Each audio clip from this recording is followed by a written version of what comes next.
Okay, now Heidi's in her place, and I'm going to ask Audrey. Audrey, can you do a sound check and make sure that people can hear me? All right, and there's my wife, and so there's Heidi. So I apologize. Apparently my piece of crap, brand new $1,000 phone didn't even have audio in addition to stopping about 12 times. So my brand new piece of crap phone is there, and my hope is that you guys can actually hear me this time. All right, so this is David. David owns a 1964 Corvette. For those of you who were with us just a little while ago, you saw the Corvette, the black car, and David has not seen it. Well, when was the last time you actually, well, you haven't seen it since we did it at all? No.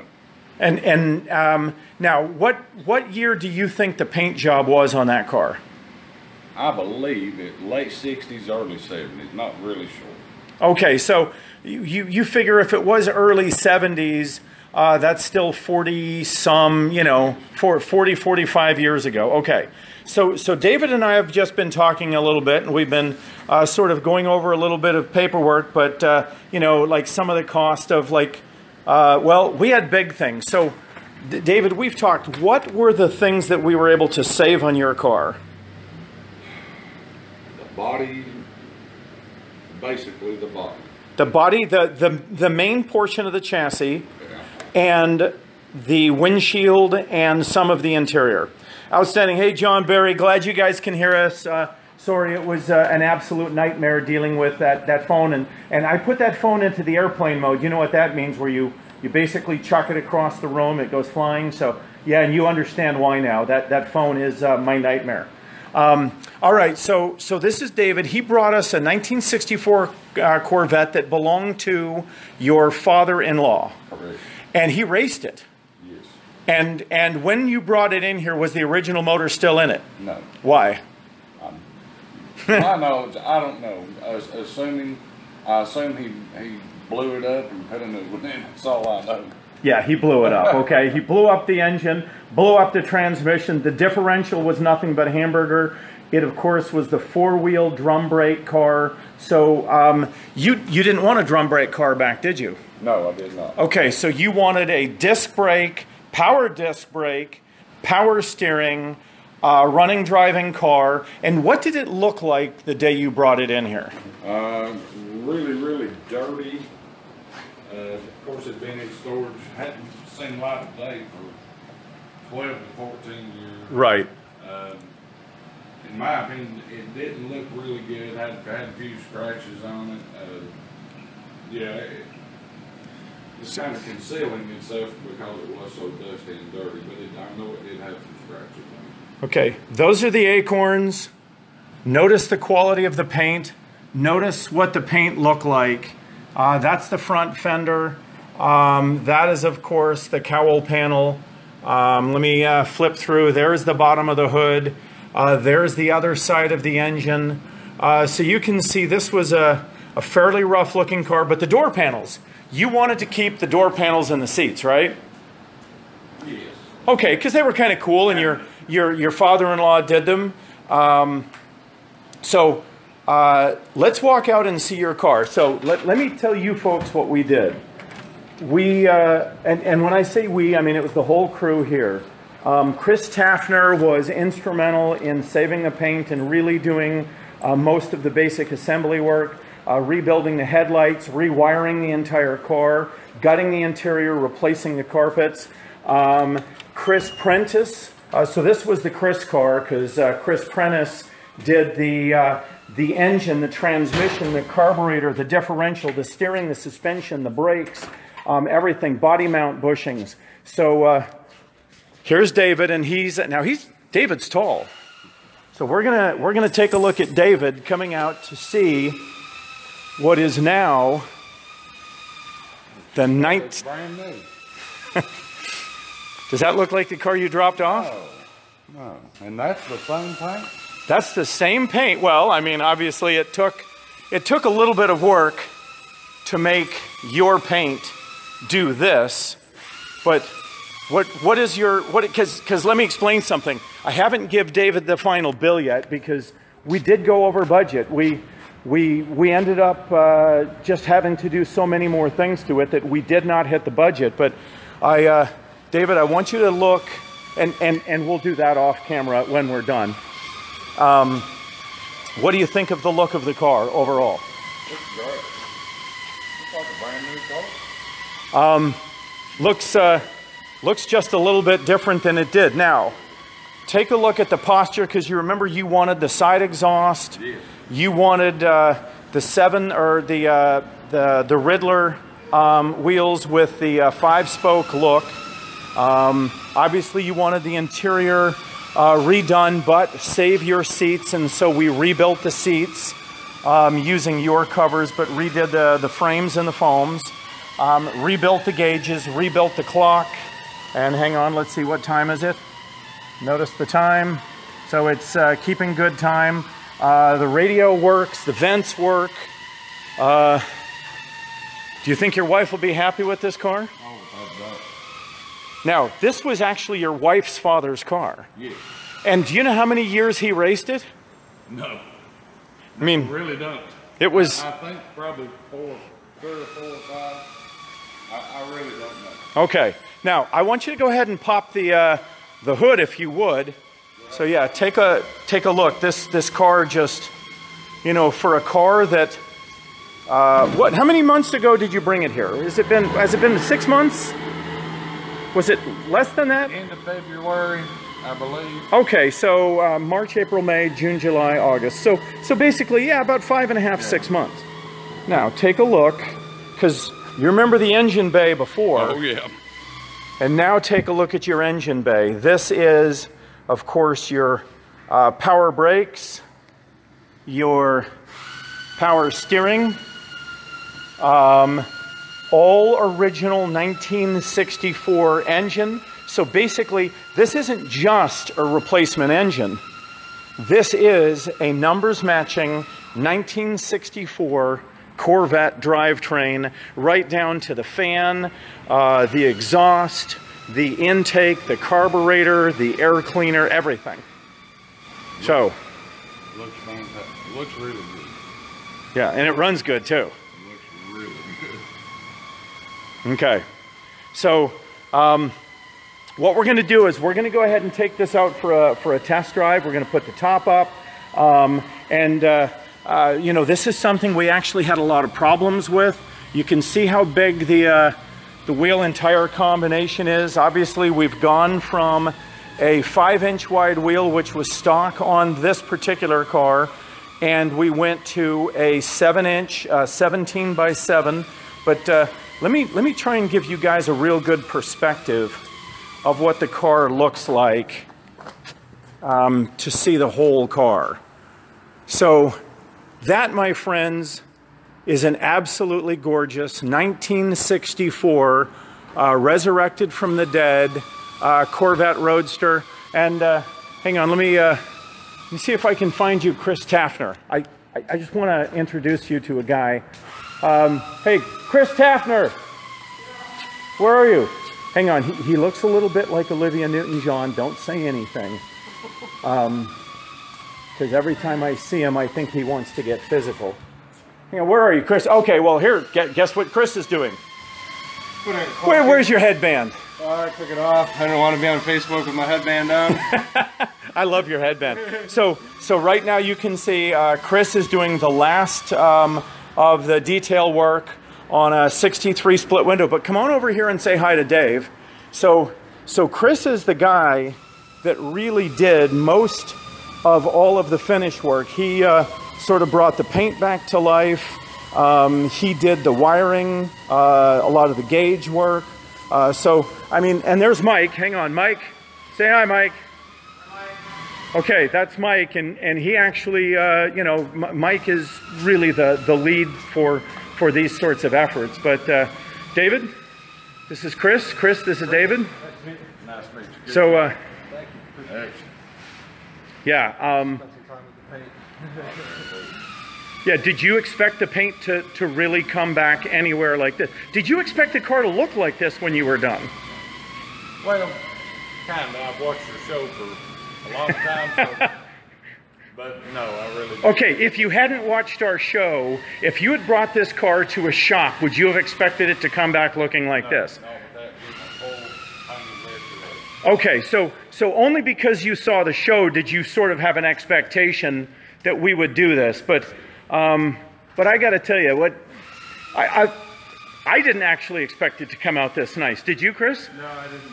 I mean, it was kind of fun though, resurrecting it, like, you know, even painting the engine bay. I mean, it takes a lot of steps to take a car like the one you brought in and turn it into this. Yeah.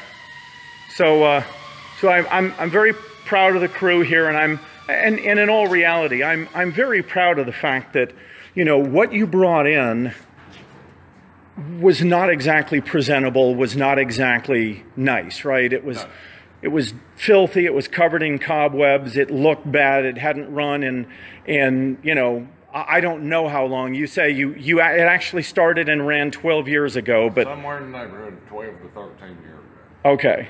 But I got to tell you, it looked like if you had asked me how long it had been since that car run, I would have guessed, based on the look of it, probably in the 30-year range, just because of the amount of corrosion and the amount of problems we had with the car.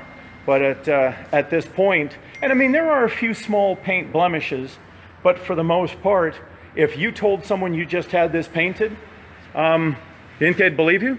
Yeah, I think so. Yeah, I think they would too. So, Chris, thank you, brother. Thank you for the great work. And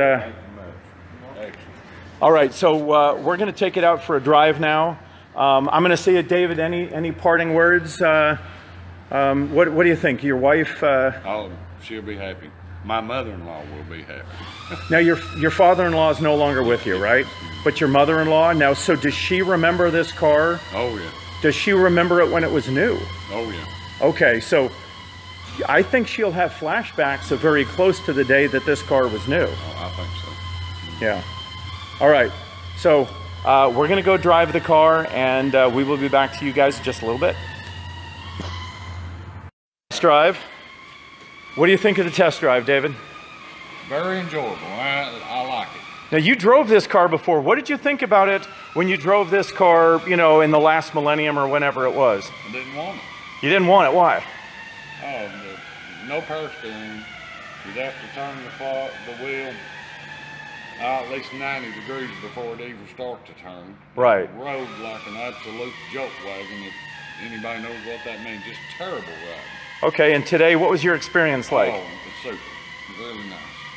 It's a different car, right? Different. I mean, Completely yeah. different. And the reason is the car that you were driving had been so badly beaten up from racing that there was almost nothing left of it. And so, you know, what we did is really, I know it's going to not sound like that important a thing, but the rubber on the car, the body mounts, the steering, the suspension, the dampers, the tie rod ends, all of the things that contain rubber and bushings are critically important. Now, I want you to go ahead and start the car because, do you like the sound of this car? Oh, love it. All right, we're just going to let the folks hear it. Oh, foul.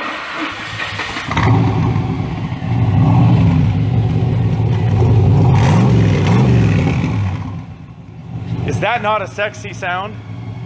And when you let off it, what happens when you let off the gas as you're going down the road? Oh. That blap, blap, blap.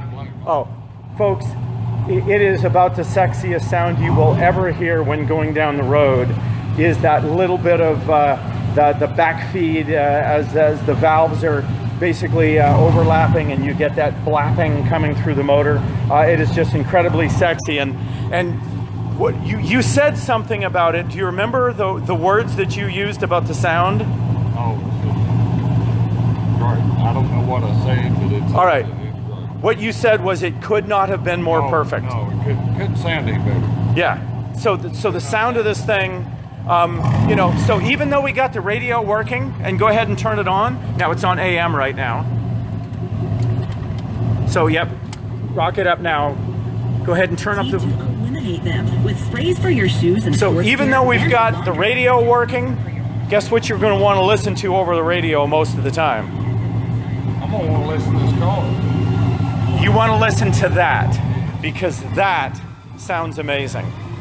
All right, so now here's the bad news. Come on in because we got to go look at your other project that you left here. All right, so let me explain what happened. David called me up and said, can you build us a 64 Corvette? And we said, absolutely, love to. My favorite car in the whole world. And for those of you who are saying it's not a 64 because of the gill slits, you're right and wrong at the same time. Your father had to put 65 gill slits on this car, and why did he do that? I believe it was because where he was racing it. Yep. So for whatever reason, they would not let him race a car that was a 64. So he had to make the car look like a 1965 car. So he actually cut the 64 gill slits out of it and put the 65 gill slits in it, but this is actually a real, honest-to-God 1964 Corvette. So when he said, build my Corvette, I said, I'd love to. Then you surprised me after you dropped this car off, and what did you surprise me with? A 1961 Harley-Davidson topper. Okay, and let me explain something, folks. Because he said Harley-Davidson, I said yes. If he had explained to me that what he was bringing by was a scooter that we would learn to hate, and the word hate I use with capital letters. We learned to hate the scooter because it's a magneto ignition, it's a 6-volt system. It has just been the bane. Well, hang on, these guys are probably pissed off, so if they cuss, don't say anything. Okay. Are you having fun? Okay. Tell me how much you love this scooter. The scooter makes me want to kill myself with a very large caliber handgun. He doesn't mean that. Yeah, no, he does mean that, and I get that. Because, hang on, what did you do? Didn't you have this running yesterday? It ran yesterday. Yeah, and a month ago you were out riding around on it. Yes. And then what happened yesterday? For whatever reason, the nubs on the points in the stator either backed off or it wore the edge off the nub. I pulled it all the way down and Johnny could get his little skinny fingers in there and reset the points. These are Johnny's little skinny fingers. This is Johnny. And once Johnny got the points reset in there, we were able to turn the motor over and get spark. Okay, so you got spark again. We got spark. Now we just got to put the whole damn thing back together again. Okay. Just assemble the entire bike to get to this point. Okay, so if I ever said to you, hey, I'm going to start bringing in all sorts of Harley-Davidson toppers, what would you say? Wait a second, you would stay here 2 more weeks? Yeah, because I'm that kind of guy.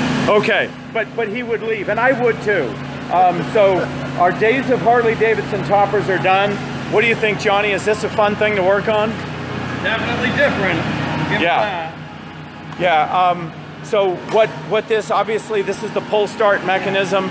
And the sad part is that a month ago, we had gone through this vehicle and actually had it running. We actually had it driving or riding.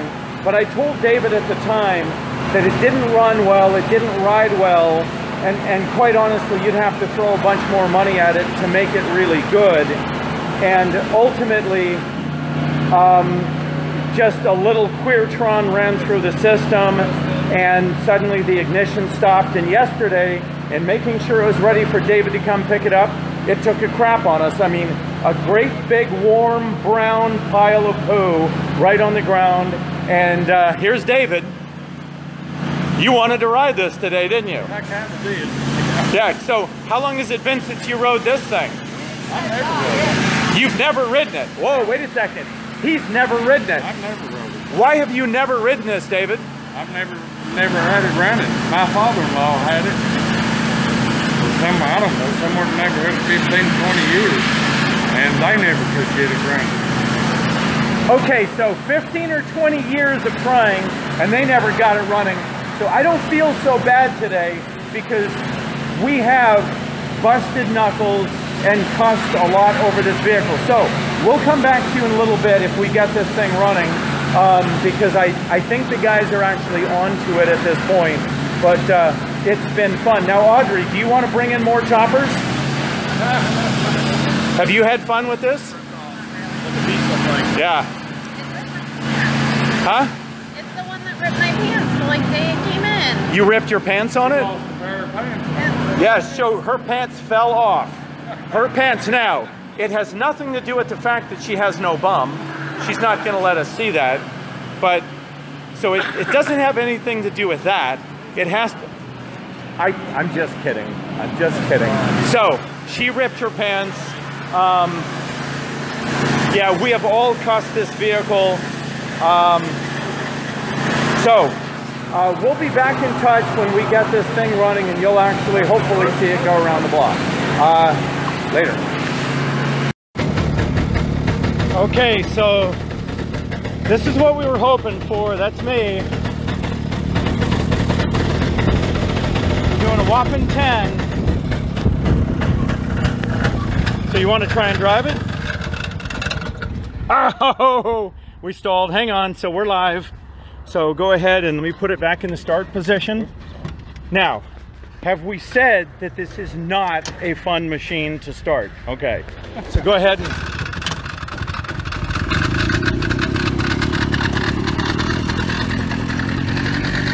Okay, so this is the one that, Chris, you still hate it, right? Yeah.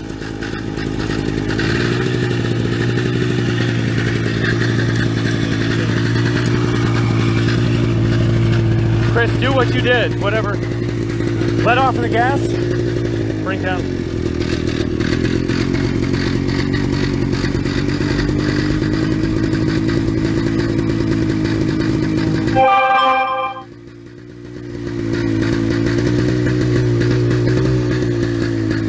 Okay, so you saw I was driving it, but to call this thing cantankerous would be an understatement, because finally got it to the point where it runs, and now it doesn't want to go into gear again, and yet we had it going into gear before quite consistently.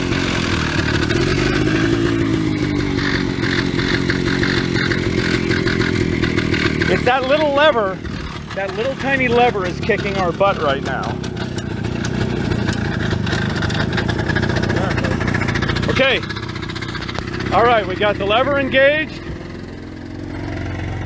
And he is rocking on his 59-year-old Harley-Davidson topper scooter. What do you think? Worst bastard of a lawnmower you've ever worked on? I'll take a lawnmower over that thing any day. It is so cantankerous. I mean, I'm glad it's running. I wanted you guys to see that it actually does work, but I got to tell you, just because it works today doesn't mean it'll work tomorrow. That thing does what it wants. All right, so.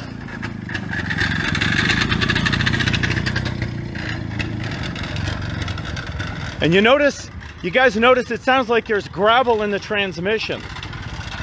And that is what the transmission sounds like. It's actually got 3 big steel bearings in it that flop around and actually engage the drive system. So to call it a very interesting system would be an understatement. It kind of is, it's an archaic system, and so it does work, but we can't say that it works well. So what would you give this for a reliability rating?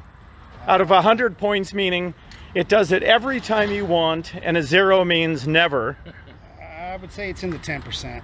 Yeah, I would agree with that. What do you think, Dave? It's so you Probably. yeah, so you saw it. I mean, you've never seen it go down the road before. You've had it for what, 20 years? I've never seen it run. Yeah, so you've today seen it run, you've seen it go down the road, you've seen me go down the road in it, but I think you can understand that was a very fragile sort of thing, right? All right, so Marty, yes, it does need a brake test, and no, we are not taking this through the Dan Short brake test. In fact, I'm I'm just glad that it actually went down the road, it engaged in gear. So David sort of has seen it run, and at this point we're done with this project because this is as far as we ever said we were going to take it. So folks, good talking with you today, and we will see you again soon.